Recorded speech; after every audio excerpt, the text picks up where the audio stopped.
Alrighty, fellas, good morning. My name's Patrouski.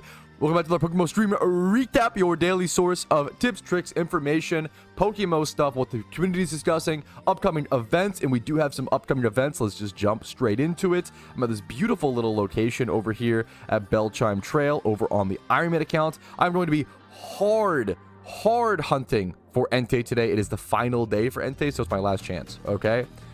Let's jump into it. Where I lost the I lost it. Okay, here we go.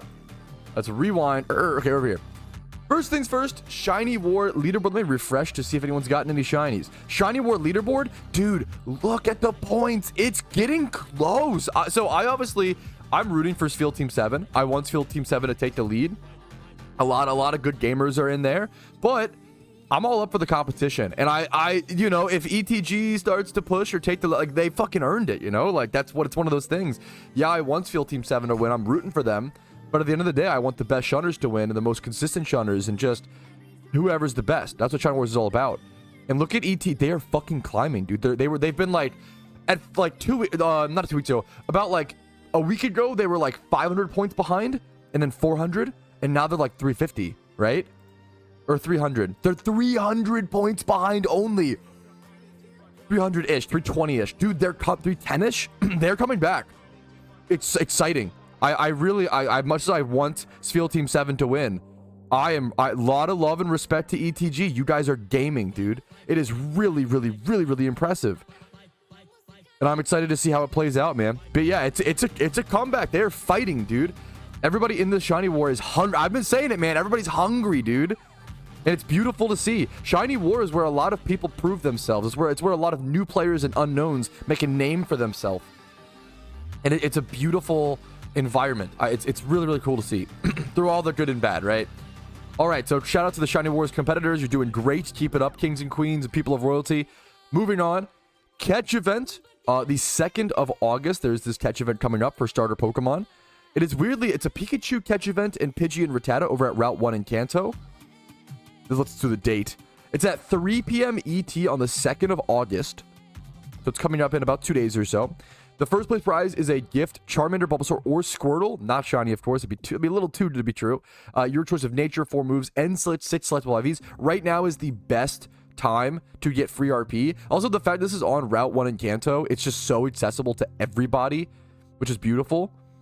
One of the most accessible events possible, as well as getting yourself possibly some free RP before the upcoming event season, Halloween events, Christmas, all the RP, you know, things coming up, vanities. Good time to win some free RP. Next up, Starly catch event. I've covered it many times. 3rd of August, 11 a.m. ET, Route 209 Sinnoh, Starly, Ralts, Roselia, Staravia, and then a shiny Starly with RP up for prize as well.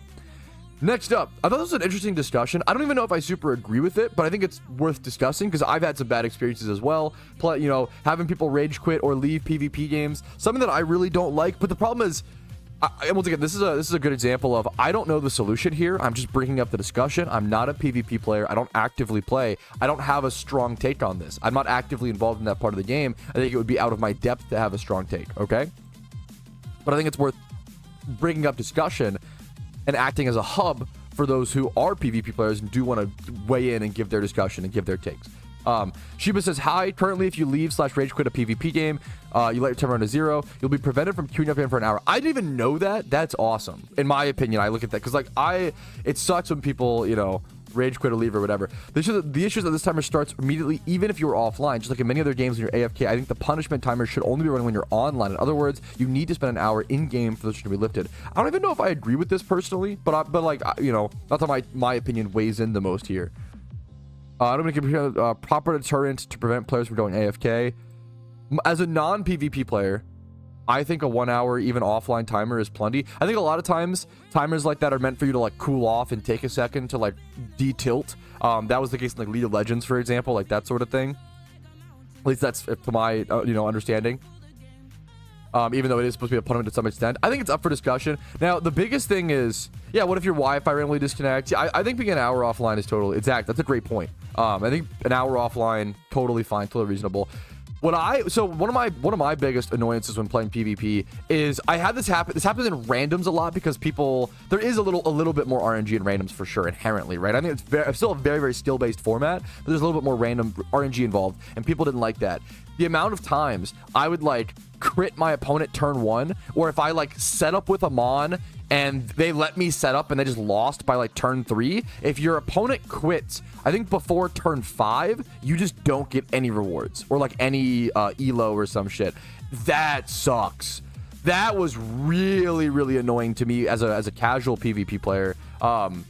If someone leaves like too early in the match, like before turn 5 or some shit, neither of you just don't get any rewards.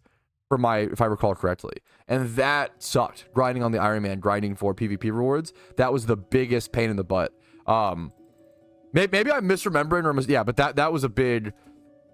There were times where I just didn't gain... Maybe I might have gained like one thing, but not the other. I might have gained Elo, but not or BP. I think the reason this exists is they don't want people to be able to try to queue against themselves and like farm BP. So I actually understand why it's in place. I don't want to like, oh, it's crazy this exists, right? It makes sense as an anti like farming measurement to like try to queue into yourself over and over again and like win you know, go on a win streak or abuse the system. But man, I would have players rage quit within the first 5 turns, then not get certain rewards, if I recall. We could try it today. I'll see if I can get someone to rage quit, but like I always do in PvP, I guess. But yeah, that was a rough situation. Anyways, over to it might be a randoms only thing. It might not happen in like OU or UU with proper tiers. I'm not sure, constructed tier. I just thought this suggestion was funny. It was posted on July 22nd. It's the most simple like suggestion of all time. Where did I just go? Whoopsie. Most simple suggestion of all time. And I broke the forums. Wait a minute. Will it refresh? Okay, we'll have to get back to it here in one quick second. All right, Arth says, very quick suggestion. It would be nice to be able to use the dyes on the Santa beard, which if you don't know is a cosmetic in game. Let me go grab it. I love this cosmetic. I can show it to you guys. Yeah, the Santa beard. It's a nice big burly beard. It's a seasonal item, so it's super cheap. Comes back every Christmas.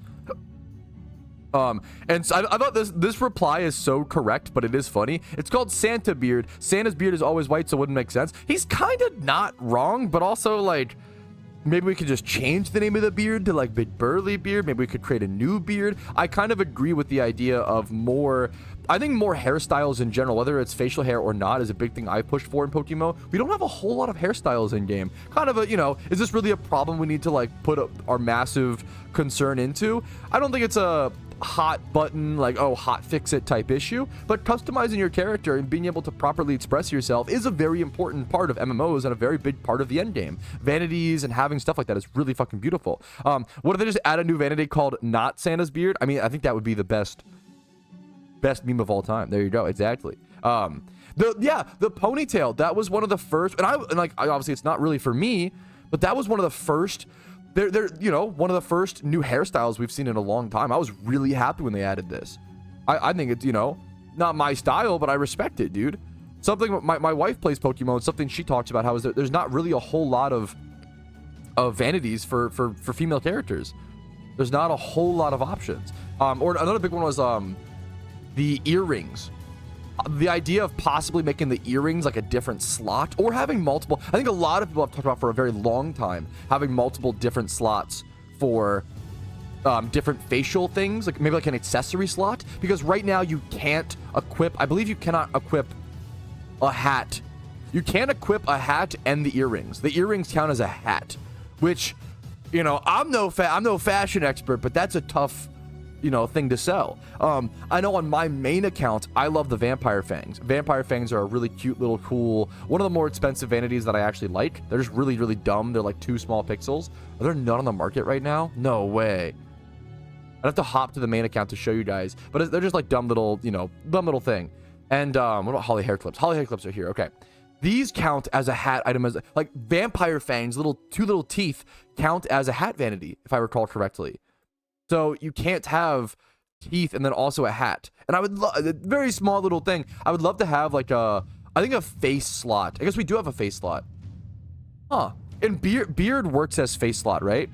Maybe the thing that I would want to advocate for then is changing earrings, changing vampire fangs to face slot, and then not. There's a lot of older things that shouldn't be hat, in my opinion. hopefully should be a pretty easy change, but maybe I'm wrong depending on, I don't know how coding cosmetics work. So that's the intro for the stream recap. We have a lot of things to do today, including the Hoa refight on the Iron Man accounts and going for the Entei legendary. It rotates tonight at, I believe, 8 p.m. ET. Usually legendaries rotate at midnight UTC on the final day of the month. So we have 8 hours and 20 minutes starting from now to get Entei. You better get started. What the fuck, Pat? You already found Entei? Well, not exactly, but that's, I like the optimism from chat today. Yeah, daily reminder. I've seen 2 different chats. Someone said, "What are some good investments right now?" And then someone said, "Hey, I haven't really been active in PokeMMO. I have 100 million Pokeyen sitting around. What should I do with it?" Nothing right now. Do not invest. In my personal opinion, this is not financial advice, my personal opinion.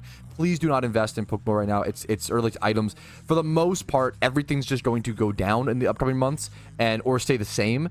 There's no room in the market right now. What you want to do is you want to save your Pokeyen, wait for event season, and make all the investments during event season. If you want to go safe investments include things like sealed product. So any newly released mysterious balls, any Xmas presents, Santa presents, goodie bags, pumpkin goodie bags, when the Lunar New Year event rolls around, red envelopes, lucky red envelopes, things like that. There's a lot of, so any sealed product is really important. I personally, mysterious balls have performed the best for me over the past few years, and it's really important when an event drops. You don't want to just we'll get a lot more into this when it's actually event season. I don't want to get too ahead of ourselves, and it's time for like proper preparation and market education for those who are new to event season. But if you're new to event season, generally, I have a video on it somewhere, the market for the first 3 days is just plummeting. Do not buy anything for the first 3 days. You're usually you're selling and waiting for things to go down in price to hit a rock bottom. And then once things hit whatever you think is the rock bottom, that's the hardest part, is what's the rock bottom? Nobody knows. It's all about like guesstimating, right? So wait until the rock bottom hits after 3 or so days into the event, and then buy whatever you want to, buy whatever you need. And you always want to finish, another quick tip, you always want to be done making investments in an event season at least 3 to 4 days prior to the event ends. Because what you'll notice is the start of, it's like a reverse hill, where the start of the event, everything's tanking, and then it hits a bottom out, and then towards the end of event, people get FOMO and like start to panic, like, oh, it's my last time to buy this vanity, blah, blah, blah, when it's not really. And they panic, and then vanities go up, things go up in price, right? So, and then they usually after an event is over, they go back down. But then they usually start to slowly rise over time to a healthy rate, if that makes sense. That's what I've observed on average. However, not everything follows this path, right? Please don't take the average and apply it to every single thing. The ultra rare vanity is one of the hardest things to predict when an event drops. I've seen ultra rare vanities from events be, there's some that are 60 mil right now. There are some that are 1 mil, right? Like ultra rare vanities, things like that. Vanities in general are just the hardest things to predict. They have the snake hat, right? Great example. If you want to play it safe, I usually recommend sealed product, okay? If you want to take a risk and go for raw vanities, you can do so. It's kind of like investing in like, it's similar to investing in like sealed trading card game packs versus like buying singles when a new set is out. Like, it's hard to tell what's going to go up and down, if that makes sense, and it's very, very risky, versus sealed is always consistent because you have to open it to get that stuff. Very similar in PokeMMO from my experience. And to continue on from the event season discussion, just general market advice for that, because I've just seen it so many years now in a row, right? I do want to say, be really careful to hold your funds and don't burn out before Lunar New Year event. The Lunar New Year event has been the best event to invest in because it's the final one. And there's also a massive player base in China, so it's very popular there as well regionally. But players they save like 30 mil and then spend like 15 mil in Halloween and 15 mil in Christmas, and then have nothing left for the Lunar New Year. They didn't budget properly in the Lunar New Year event, or they play like so many hours a day they burn out, which is, that's rough. It's hard to avoid that. And then, since it's the last event, less people have budgeted properly, less people have, made it to that event essentially, right? So it makes the Lunar New Year event being one of the best. There's less supply, right? But the same demand, if not more demand. So it makes that event being consistently the best event to invest into, if that makes sense, on average. What do you think are the chances of PokeMMO creating an official Iron Man mode in the future? It's hard to put a number on it, but it's just a guesstimation. I think they're actually pretty decent. I think it's had a lot more full than people that I thought, man. I can't believe how many people. The fact that we're constantly full in our Iron Man team, the fact that there's like an Iron Man Discord, the fact that it's popping off as much as it is just, it's shocked me. I can't believe. I'm so honored that so many people are into it, you know. And I feel like I feel like I want to say it's about a 40 to 50% chance. Maybe that's too high. Maybe I'm too optimistic.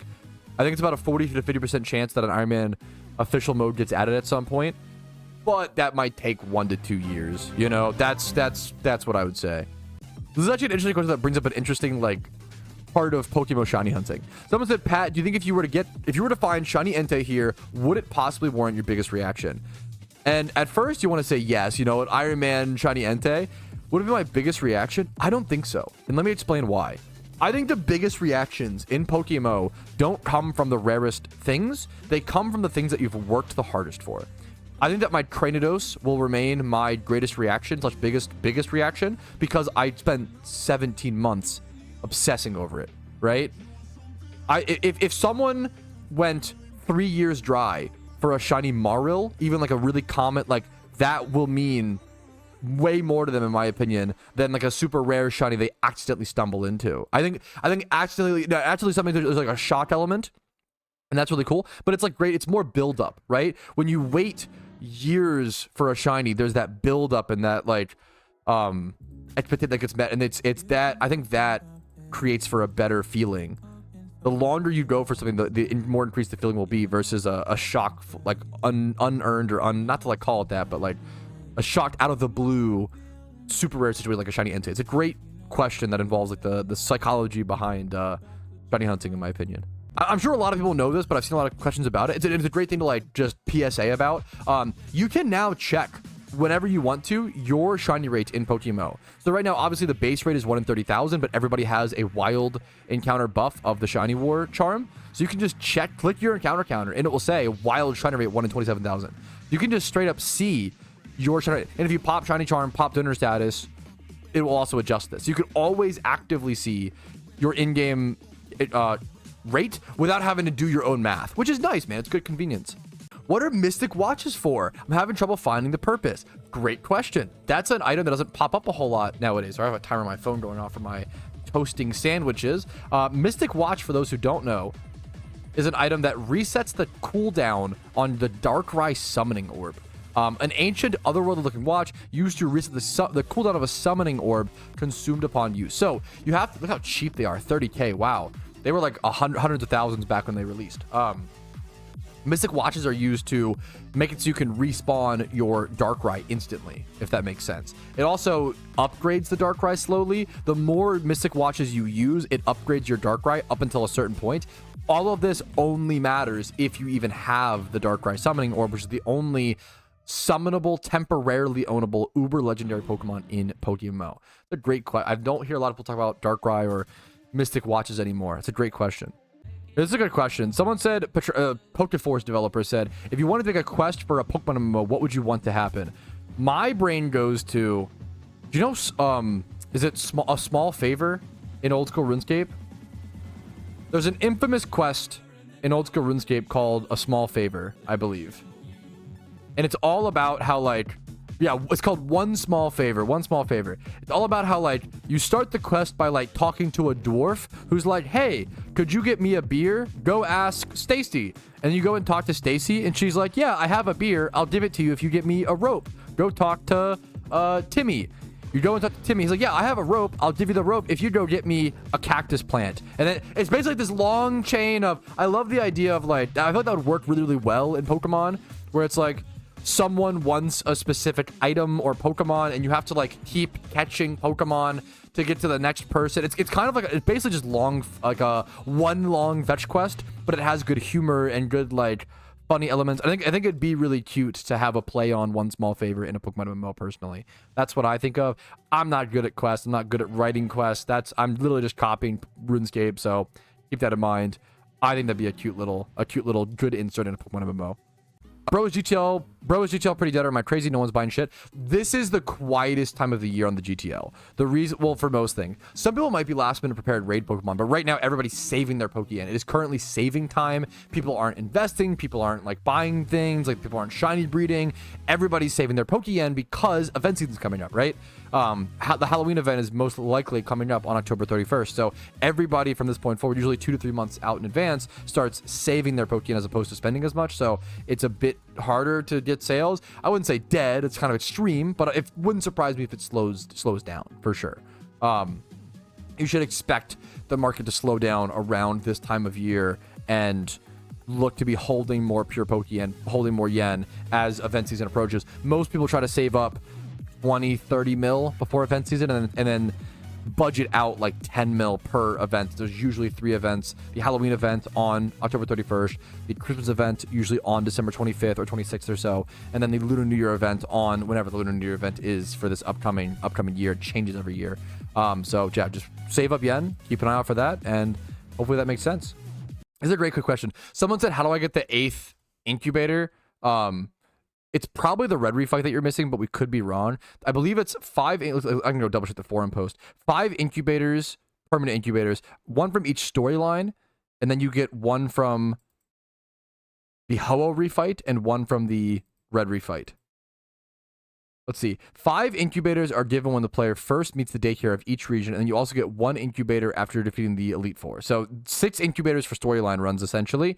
And then the other 2 are from the Ho-Oh refight and the red refight. If you're like me and you only refought red prior to the Wobbuffet nerf, you're going to have to refight them again. So on my main account, fun fact, I actually did beat red in the refight. But it was really early on when Wobbuffet strategy was still a thing, which if you don't know, the Wobbuffet strat was you would just run in with 6 Wobbuffets and you could just like counter him with everything and that. Yeah. So if you only be with Wobbuffet strat, you have to refight red again to get the 8th, the actual proper incubator. That's a great like specific question and situation that I myself am in. So great question from chat. Yeah, maybe that's just what happened. Rev says, if I recall, instance info actually got reset this update for everybody. For the red and Ho, so everybody probably needs to refight both. If that's, I can't like confirm or deny that. If that's true, I would just double check. That's a great thing to check in for. Great call. Alrighty, fellas, but that is going to be it for me today, fellas. Like the stream if you enjoyed it. Dislike if not. Follow on Twitch for streams Monday through Thursday at 12 p.m. ET. YouTube streams are Monday through or our YouTube videos every single day. Discord down below, and if you want to go above and beyond and support the content, YouTube memberships, Twitch Prime, Twitch subs, PayPal, and Venmo help out a ton, as well as Factor linked first thing in the description. Supports the content and gets you some amazing food. It's meal prep without having to do the meal prep yourself. You save time on groceries, energy, gas money, etc., etc. Already disliked, don't worry. I appreciate it, man. Have a great day. I'll see you guys later. Have a good one. Peace, Reno. Now, I will see you guys Saturday. Keep in mind, I will actually be back live. I think Saturday and Sunday I might be live both days. We'll have to see. Don't take that as a promise. But there's 2 catch events coming up, and I might have the weekend free. So we'll see. We'll double check on that. But I might see you guys Saturday, Sunday. But for now, peace, Reno. Yo, what's up? Outro Patrouski here, and I wanted to take this time to say thank you to everyone who goes above and beyond and supports my channel. Your names are all listed here. You make it possible for me to make helpful and mildly entertaining content for the game that I love and make it available for free for everyone to enjoy. Thank you so much for allowing me to even be here.